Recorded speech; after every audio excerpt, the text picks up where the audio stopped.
Hey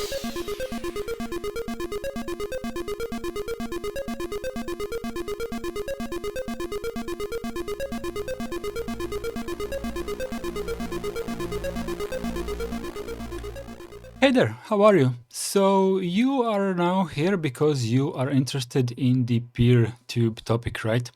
Let me start by explaining what PeerTube is for those of you who have randomly stumbled upon this video, and then we're going to get to the part of the video where we talk about how can you do it like affordably for yourself, like self-hosting of a PeerTube server, right? And then we're going to get a slightly bit more technical in the very end of the video, right? So the easy part, a bit less easy part, and the least easy part in the end, right? So like 3 large parts, and stick around for some more, right? So what is PeerTube, right? PeerTube is basically, if you think of it like YouTube or some similar video hosting service, but in this case, you are the one who is hosting it on your own, right? So in case of YouTube, right, this is a company that Google has purchased, and they have their own servers. They have their own software that runs all that on the web of the internet, right? And you as a viewer connect to YouTube's servers, which are hosted basically everywhere or almost everywhere in the world. And when you connect to youtube.com, you get connected in most of the cases to your closest server, and then you access some video channel on YouTube's servers, and then you watch it, right? And from the perspective of a content creator, these people upload their videos to these same servers owned by Google, right? These videos are hosted on YouTube's servers, and they are being shown to the public. The same thing you can do on your own, right? PeerTube is one of the best software available for this kind of usage, right? So let me guide you just a little bit on how it looks from my perspective, right? So video.fossheadquarters.org. We can hide this for a second. Right. So sorry for the white theme. This is the LibreWolf being LibreWolf, right? It doesn't allow me to open dark themes. Actually, let's go ahead and switch the browser for something that will allow me to use an actual dark theme. Let's drag this away and use Brave so you can see how it looks in dark, right? It's much prettier for the eyes, right? So as soon as you get to my page, right, video.fosshq.org, you will be greeted with a lot of thumbnails. So already this feels a little bit familiar, right? So what is this? This is my server, right? I'm hosting this in my home. And how this works? Well, as I said, it works a little bit like YouTube, right? You can go to channels. You can, well, switch between different channels. Okay, I'm root in this moment. That's not what I actually wanted. Let's go ahead and open in a private window. So like you're a full-on guest, right? So you're a guest and you would go to the home page. You would go to the channel called LXR, which is Linux Renaissance, right?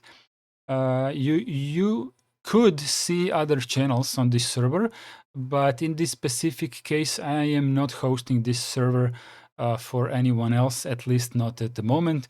So this is like a self-hosted instance, right? And when you open up, you can see that I have 18 subscribers on my channel, right? But my channel is different from my username. So if you go to my username, you can see that I have 68 subscribers here.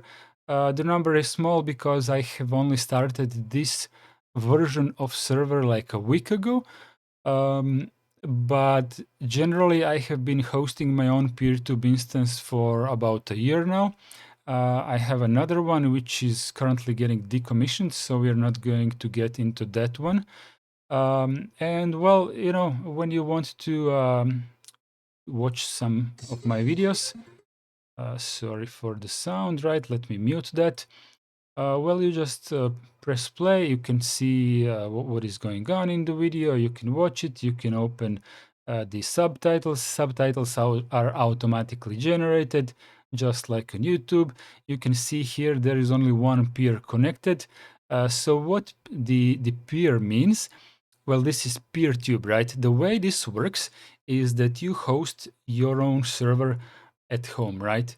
And when somebody is watching a video from your server, they will open up the web page in your home, your server that is hosted in your home. And I'm saying your home, it doesn't have to be your home. You can host it wherever you like. But if you're going to pay for a VPS service, then, well, you're going to pay for it, right? So if you're just starting with PeerTube, there is a solid chance that you may be thinking about self-hosting at home. And it is perfectly viable if you have a decent enough upload speed, right? So when somebody connects from the outside to your PeerTube server, you're going to start transferring the video, like streaming the video towards their computer. And right now, only one person is watching this video that we're watching here, right? And which is what we can see right about here. If someone else would start watching the same video at the same time, like at once, then this number would show number 2. What this means is that these two people would then start sharing the video, and they would help me as the person who is hosting the video. They would help me offload some of the bandwidth, right? And by offloading the bandwidth, it means that if just one viewer is spending, like, let's say 5 megabits per second of my upload, and then the second person comes, then maybe it wouldn't be a 10 megabit upload, maybe it would be just like 6 or something like that. I never exactly measured it, but generally it works pretty much like BitTorrent does. Basically, whoever is currently watching, they are sharing the bits and pieces of the entire video among themselves. And if they cannot share some of the pieces, then the person who, well, let's say that person B has come to like 50% of the video, and at 50% of the video, the person A doesn't have the rest of the video to share with person B, then person B will download the rest of it from you as a host, right? Also, if there is like 10 people watching the same video at once, then they all would share the video amongst themselves while they are watching this video, right? So still, at this point, only one person is watching this video, and this is perfectly expected from my instance, which is not that popular, right? This is how it works. And this is regarding the bandwidth, right? What you could do technically, you could have your own server at home, right? The requirements for your server at home are not that big. You can take whichever old PC that you have.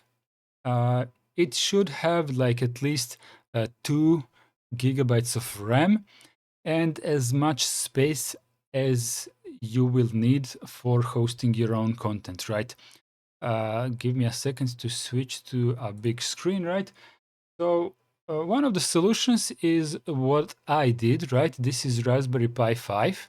This is Raspberry Pi 5 with 8 gigabytes of RAM and with an SSD of 256 gigabytes, right? This is an NVMe SSD, and it is connected via one PCI Express 3 lane, which gives it roughly about 1 gigabyte of bandwidth per second. This little tiny device has plenty of power to host as many people as you like, because as a beginner it is extremely unlikely that you will get to the limits of how many people this can host, uh, if we are not talking about transcoding, right? When you upload a video to your PeerTube server, or when you tell your PeerTube server to pull your video from your YouTube, at that moment, a procedure called transcoding will start. And what transcoding means, this means that the video that you have fed to your server will get re-encoded into various resolutions, right? So if you click the gear button here, you can see that we have like 1080p, 720p, 480, and so on, right? These are optional, right? You, who are the host, can choose which ones of these resolutions are going to be available, and as many of them as you pick, the more of them will be available for the end viewer, but the more of the hard drive space will be used on your server, right? So if you're only hosting one of these resolutions, for example 1080p, let's say that this is a video of I don't know, 100 megabytes. If you want to host 1080p and 720p, then together this will be 150 megabytes, right? And if you add this one as well, then together these three are going to be like, I don't know, 175 megabytes. And if you combine all of these together, it may be like roughly 200 megabytes on your SSD, right? So it depends on how much space you're willing to spend, and it depends on how much do you want to serve your customers, right? Because many of the people who will be watching your videos might come from a tiny Android phone or a tiny iPhone phone, and maybe they will watch your video in a tiny screen on the top of their phone, like in portrait. Basically, like 240p is enough for them, so they will not want to waste too much bandwidth on watching it on your phone. And for these guys, you want to secure a lower resolution as an optional one. So this is good consideration for you while you are planning the whole thing, right? Also, for the upload speed, your internet has to have enough of the upload bandwidth, right? If you don't have enough of the upload bandwidth, and if your website becomes popular enough, then the bandwidth requirements for your upload speed are going to peak above what you can deal with, and maybe then maybe your viewers will get the loading animation like buffering and stuff like that, right? So well, I mean, usually, even if you get a little bit popular, usually people are going to mostly watch your latest video, right? They will be subscribed, you will publish your new video, and after you publish your new video on that day, or maybe in the following 2 days, most of the viewers will be concentrated on that exact video, right? The latest one usually gets the most traffic, and the one that gets the most traffic, that one will actually be like bit torrented among the viewers, if there is enough of them watching at the same time. This is really important to understand. And the previous videos usually get less of attraction, right? So from that perspective, you can kind of plan for the bandwidth, right?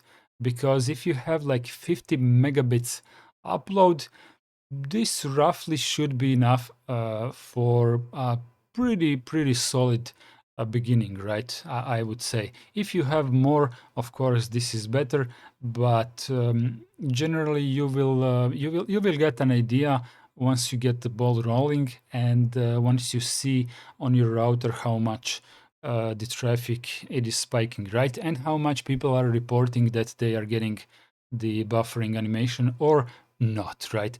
And speaking of the router, this is one of the important things, right?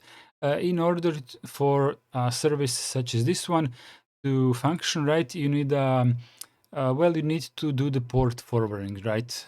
Basically, the web server port must be port forwarded from your public facing IP address to the machine that you have inside your home, right? Whatever the server is, you're going to have to port forward from your router.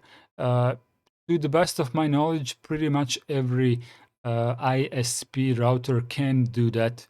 You just connect to it and you pick like 443 port to be forwarded to the 443 at your internal server, and also port 80. That one needs to be port forwarded as well. I mean, it doesn't really have to be, but it is a good idea to forward that one as well. So if someone comes without typing HTTPS, so it is automatically forwarded to the encrypted port, right? So you'll have to port forward 2 of the ports, right? And speaking of the public-facing IP address, in some cases, you might not want your public-facing IP address to be publicly shown to everyone who is coming to your service. And this is where stuff like Cloudflare and similar online firewalls come to good equation, right? And I only mention Cloudflare because they give you a free tier, which is, well, it's free enough. You can proxy entire traffic of yours through their service, and this will roughly hide your IP from most of the people who aren't very skilled at trying to discover what your IP is. And the only reason why I said it like this, your IP will not be visible. This is the role of Cloudflare, right, as a proxy. But your PeerTube instance might end up being configured in a way that it will reveal your IP. So this is something that you will have to be careful about how you configure your server, right? So it is possible to completely conceal your public-facing IP. Also, many, if not all of you, at least in Europe here, who have internet at home, usually you get a dynamic IP address. What this means is that your IP address constantly changes. So if you have a website like video.fos headquarters.org, the full qualified domain name is pointing towards an IP address, right? But if your IP address changes, then this FQDN no longer functions. So for these kind of cases, you will need to use the dynamic DNS. Dynamic DNS is basically an online service which will change your host name as per what your current IP is, right? Which dynamic DNS service you're going to use doesn't really matter. There are plenty of them which are completely free, so feel free to choose whichever. And all of them will give you some kind of a fixed host name, which will be really ugly, but it doesn't really matter how ugly it is, because on the service like Cloudflare, there you will put your actual fully qualified domain name, such as my foshq.org, and you're going to make it a canonical name for your actual DNS name, right? So it's like a DNS forward from your foshq.org to your ugly DNS to your current IP address, right? If this is getting too technical for you, well, don't worry about it too much, because I only want to give you a rough outline on what awaits you if you're going to self-host, right? This video is not about detailed instructions. If you will want me to make detailed instructions on how to configure all of this to work for you, sorry, then please give me a heads up in the comments that you are very much interested, or even better, join my Matrix channel, which you can find if you go to my homepage, right? On my video homepage here. You can click it here, and it will take you to my Matrix chat room, right? Because configuring all this is, well, if you have sysadmin experience, then in that case, I wouldn't call this entire procedure, how to configure this, trivial, but it's perfectly doable with like light instructions. If you don't have any sysadmin experience, then you will most probably find the whole procedure quite difficult, and you're going to have to learn and understand the basics of networking administration, of system administration. For system administration, you are always free to join my Sunday classrooms, where we learn about well, administering and working with Linux from its guts out. Every Sunday in the evening, European time, we do a lot of learning, and there is roughly 15 of us on every of these sessions, and it's quite fun and very interactive. So feel free to join us.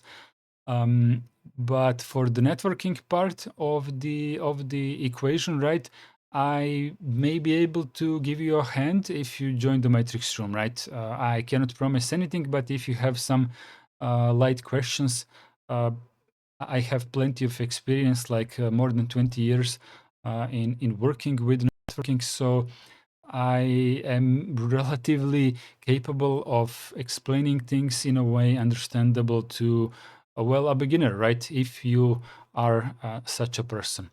If you have some sysadmin experience, then just type on your favorite search engine like PeerTube install, and go ahead to their GitHub page, right? Where is their GitHub page? GitHub page. This search engine is no good. Let's go to duckduckgo.com. Is it? Yeah, it is. Okay. PeerTube installation. Okay. Well, let's open the first link. Although I thought it should take me to the GitHub. Yeah, this one I meant. This one. Yeah, this is fine as well. So basically, if you click the install on their documentation page, this is where you download the software from, but generally what you want to do is prepare your Debian machine. First, it can be another system. Let me see which systems are supported. I'm pretty sure that multiple Linux distributions are documented in this manual here. Also BSDs and all stuff like that, right? But basically, what you will most probably want to do is install the latest stable version of Debian, fully up to date it. Go through these like dependencies. It will tell you to install Node, not from the Debian bookworm repository. You're going to have to install version 20 from GitHub, where you can fetch the configuration for the repository. For Node, you will have to install Yarn. You will have to, well, all of these will be installed automatically. Oh yeah, these are the supported, right, operating systems here. And then you're going to do some user administration. You're going to do the installation, database stuff. A lot of commands are going to happen. All of this is written in the documentation here. So you cannot really miss anything, because I have been through this procedure like roughly 10 times so far. A little bit for the actual production use, a little bit for my own practice, and it is generally very well written, right? So you, as if you have any sysadmin experience at all, you should not have any issues whatsoever with all this procedure, right? If you will want, Cloudflare is actually not described here at all because they don't cover this part. But if you get stuck with the Cloudflare configuration, once again, you can join my matrix room and I will help you as much as I can from my own experience, right? As when it comes to configuring the hardware part, well, basically 2 gigabytes of RAM Raspberry Pi model is enough if you're not going to transcode on it.